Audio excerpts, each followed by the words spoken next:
talent. And then right here are all of our in-ear monitors, or IFTs, so that I can talk to talent. Like usually it's something like, hey Zeke, turn on your mic. And then they turn on their mics. I think Zeke should have heard that right now. Did you hear that? Nice. Also, I have a window.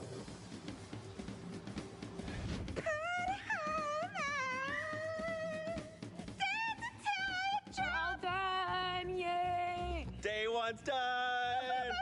What are you talking about? World Cup finals over, guys, okay? I won everything. Guys, I just want to let you know, my favorite person in the world is in this room.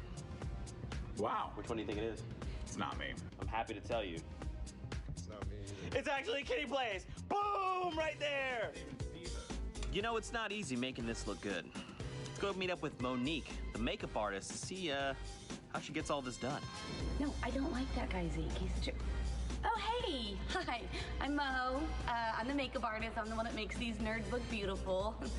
Oh, Zeke. Sorry, let me just reel.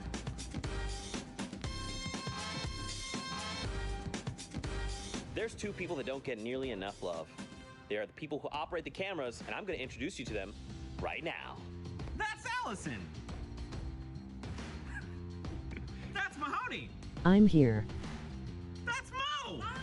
Touched on right there is when he gets knocked out with that RPG, instantly rips. Oh my goodness, that was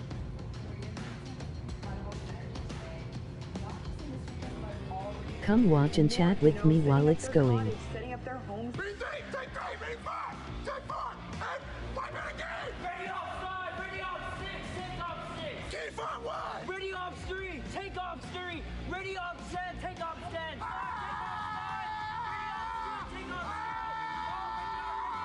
3, take off 6. And cut. Keep up the good work. Are we gonna do a Fortnite? Wait, come on! Pookie there!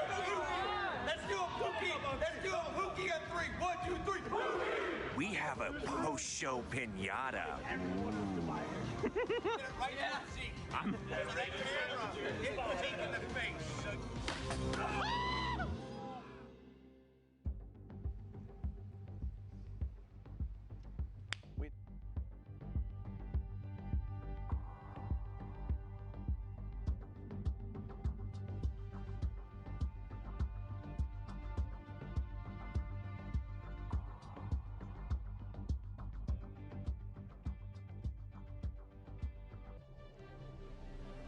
Ladies and gentlemen, welcome back to the continued coverage of the Fortnite World Cup Open Online Qualifiers. We are in solos, week 9, the last chance to qualify for one of the biggest competitive gaming events ever, live from New York City, the World Cup Finals. Cannot wait for it to kick off. The action today has been fantastic. And guess what? I've got great news for you. We have one of the most talented, handsome, well-spoken, loved, positive people I've ever met in Sundown, and Dr. Lupo. Thank you so much for that, Jack. Honestly think that's the most genuine and heartwarming thing that you would challenge me to find any drip of sarcasm in that. But I am Sundown, joined here by Dr. Lupo, and we're about to get you into the final moments of the European region for the Fortnite World Cup Online Open Qualifiers. I mean, it's been absurd so far. The only time I think I could get Jack to say anything positive about me is if I covered my body in chicken parmesan, but we do have games ready to go. We're going to knock Europe out of the park. Hopefully we got some shenanigans from them. It's been good games already so far today. This is the last week of solo qualifiers, which means the pressure is high.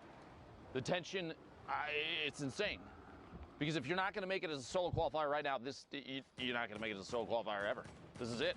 Yeah, this is it for the first Fortnite World Cup, and now you can see Mongrel, the player who everyone thought, oh yeah, he's gonna qualify. Well, now we're here, week 9. Is he gonna qualify? Currently sitting in the 3rd place, just behind Crew, and he pushes right on in and takes away everything from Hawkers. You can go queue back up, try and get your last matches in, as we have 25 minutes left in the region.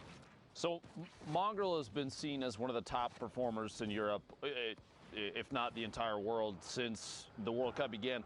If you had to pick 3 things from his play style, Sundown, I know you watch so much competitive Fortnite, what would you say the 3 most important things that he does as a player? What are they? the three most important things he done are, one, when he looks to go aggressive, how he shoots first. Like, yes, we talk about how good he is at building, but that's because he puts himself in the position. When he goes to drop down and be aggressive, he's looking to hit his first shot and then trail it up right away. And because he's already aiming in those spots, he's more than likely to hit those headshots, hits the reactions. The second thing, when he decides to rotate, the timing at which he goes enables him to play more aggressive and to catch other people as they rotate. And then secondly, what he does after he gets an elim, he's always looking for another one. It's never pause, go do something else. Gotcha. It's immediately go find someone else, find the next target, whether I need to cover myself from them or whether I need to go aggressive. Love to see it. Appreciate your insight on that. That's why we keep you around, plus the luscious locks of hair, obviously, like a real-life Viking. I hope so. I definitely think in a past life was a Viking somewhere, but now Wolfie's trying to be a Viking here and push right on over into the 1x1. Gonna opt against it and instead just raid and pillage that elim away. Crinkle going down there as we now hit top 30. So top 30, Storm Circle 6. So incredibly tense zone and less than a minute till it comes to a close. Everyone's gonna have to rotate past Wolfie's right here as two more go down and we get closer to the first placement threshold. 3 more before you hit that top 25. Rift to go, 2 launch pads, even a flint knock potentially as a mobility weapon here. Wolfie's sitting on honestly a pretty solid kit. We've seen the flint knock as one of the most used versatile weapons in Fortnite right now. I don't think there's been anything that's come close to it, to be quite honest with you. It serves so many purposes. We said before, on the cast, just to make sure that people understand, it really is, it's a very important loadout piece for players that know that they're going to be playing inside boxes versus others that potentially have to fall down from above, especially if they don't have a redeploy. They've got a weapon that can stop them if they have 2 builds and catch themselves on the low ground before they hit the bottom and take all that fall damage. Flying pressure from underneath right now. Wolfie's trying to drop in his opponent. Quick replace the floor. Wolfie's looks like it was be over there to the top left. Mongrel rotating the top right of your screen for just a moment. 2 more players need to go down before we hit the threshold. I'm thinking at some point we're going to see a rift to go here from Wolfie's to reposition. Trying to bait out shots just like that. Sly Clement on the rotation. Does not realize Wolfie's is hiding inside the box. Here we go. Pulls the rift out and pops it. Yeah, and he makes sure he's on the backside of the circle, scouts everyone else. They're not letting anybody else on a free rift, and also just gonna pop his parachute and hang out because there's 26, boom, 25, so everyone getting the 3 points there. And now let's take a look at the rest of the lobby. Keenstar on the low ground has already double qualified. Stompy as well now on board with Mitro here as he gets taken out by Lord Rohat, and that is monstrous. Did get the 3 points for the top 25, but not going to get any more. Mix and Stompy on the low ground. Nuji's Kaizen is about to go down as all of a sudden, and now we're into the top 15. That was Mongo. I apologize for speaking there. Stompy goes down as well. So nice little spree from Wolfie's all of a sudden. Up to 6 elims. You see Martaz also still in the lobby as we get closer to the top 10. Wolfie's continuing to take shots here, but not finding anything right now. Player next to him does own that wall, so just going to go 1 over. Wolfie's an excellent example of timing the shot, timing the push. Doesn't have to move out too far ahead of the circle if he doesn't want to. You do get a little bit of that leeway. You have a chance to look back exactly as he's doing now and look for chances to take shots at players that are still on the move. Some shots from up above, that combat shotgun range, very effective. Basically the perfect range to scope in, ADS, take those shots, see if he can get full damage on it. Shot from above, third-party opportunity at the fish down below. Is he going to pick it up? And he does indeed, up to 41. 3 players left. Wolfie's at 41.7 eliminations, a big game already. Launch pad's going to kind of be useless. A jump shot around the corner. Wolfie's picks up another elim. Looking at 8 right now, and he's in a 1v1 all the way up top. The player dropping in. Spoiler. Looking for any chance he can. Take an opportunity to take a shot. 25 builds, both players sitting on about the same amount of material, so it's going to go into a heads-up 1v1 here. Someone's going to drop in on the other. Wolfie's might make a climb before too long. Does have the flint knock and the launch pad if he wanted to do it, but just baiting the timing on a shot might be the most important play right now. One thing to note, though, spoiler, has the high ground, also has 5 bandages and the campfire. If it goes to a full close, which happens in 45 seconds, he will have the advantage. But I don't think we're going to get there. Wolfies goes up with the flint knock. You can see that in the bottom right-hand corner, gets the first shot. Now has the shield advantage, but loses the HP advantage as Spoiler puts himself back on the low ground. Spoiler in the top right, Wolfies in your bottom right. You can see the action on the wide. Here's that slight slight elevation change that's going to force Spoiler out. He goes out in the open. Wolfie, 1, 2, 3, and that is it. Spoiler running out of builds, and Wolfie with the high ground retake from that flint knock, and he throws a tomato and the L dance at him afterwards, saying, that's my victory royale. Both players running out of materials at the last second, basically forced an engagement. The height advantage, I think, in my opinion, paid off the most, especially because you had a player forced out of the storm to try and go for a shot. That flint knock play to push yourself up in the air, such a versatile weapon.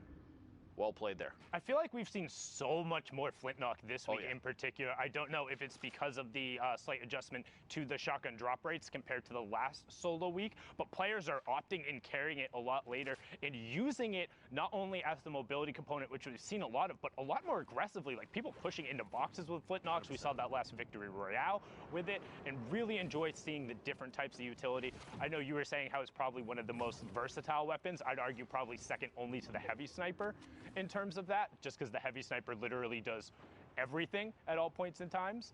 But I mean, just with how good these guys are with the flint, like I can pick up a heavy sniper and get a couple elims, like that's fine. Most of the players can because it's 150 the body, but these guys make the flint knock looks just so good. I feel like the heavy sniper is the #1 weapon for assisting other weapons and getting eliminations. Rocket into a heavy snipe, even a double heavy sniper pushing in, take a wall, push in and shotgun.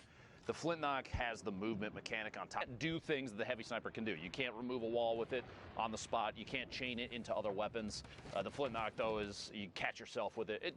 Both weapons, though, are crazy. 1A, 1B. How about that? There exactly. You go. Exactly. But yeah, I definitely do agree with you, the heavy sniper enabling others and giving you a long-range component. But Airwalk's right there. Top awareness. Just love to see it. Disables Amzdalo and gets everything from it, but needs to circle back and try and get that chug and pop it like now if he wants the HP to get off of that. 50 and 83, not too bad. Will still go down to a heavy snipe to the body. Got to look out for that. Looking for the quick angle change here. He might rotate out into the storm if he can flip this. If needed, the player still sitting right through that corner. You see he's checking through the brick, holding the edit on his own ramp. Closes the outside out, decides to rotate down underneath. Take the chance here to just box up a little bit, opting not to push that player. You can't really tell how much HP and shield they potentially have, so if he does go out there, he doesn't see what we see. Only 100, maybe 99 HP. Gross in there, but Airwalk's probably, I mean, the player of this caliber could easily push in a 96 in the follow through, like we said. There's a pickup. Rock's got up to 3 now, 32 points, and a ton of builds. Yeah, and he got the Shadow Bomb for it, which for this longer rotation is going to be huge.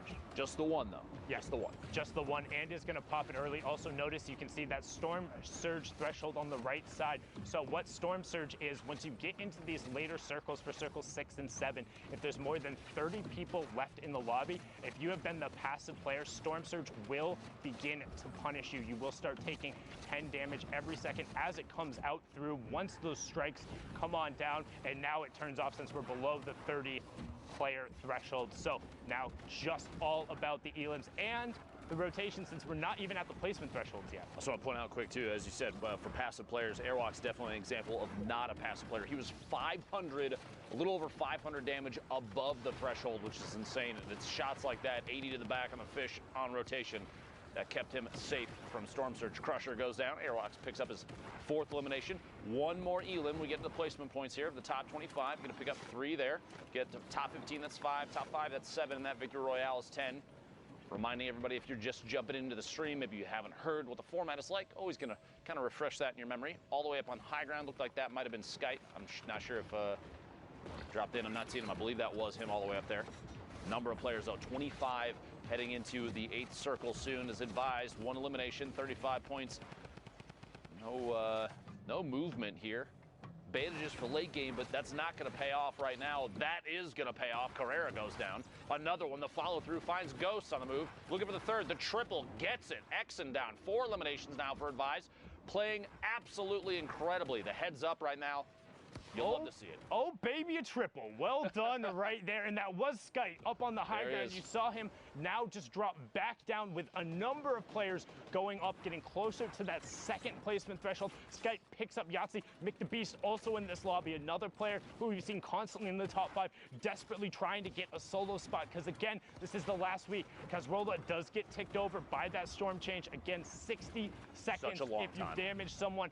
Random siphon coming through, and we're into the top 15 now with Airwalks on the mid tarp and looking for more targets. Imagine a situation you get a tag on someone and 50 seconds later they get eliminated by the storm. You get that siphon at just the right moment. Could be so clutch. The timing could be so important on that.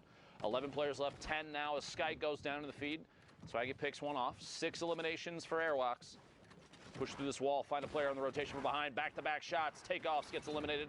Airwalks picks up another one. He's doing so well at finding people on the edge of the storm, getting next to him, and then just dipping out for a second. But the one thing you notice, he never dips out into the storm for longer than enough to take more than one tick. It does take a second to go through, and Majestic actually just picked up a triple of his own because of those storm changes. One player he elimed, 2 got ticked over from the storm. That should be the player potentially up on the high ground, but now we have our top 5. Airwalks, 2 builds left, is running with that campfire now, but is sitting on 7 elims. Advise all the way up on the high ground. Majestic was on the low ground with Mick the Beast. Airwalks in the bottom right-hand corner gets traded out by Mick the Beast.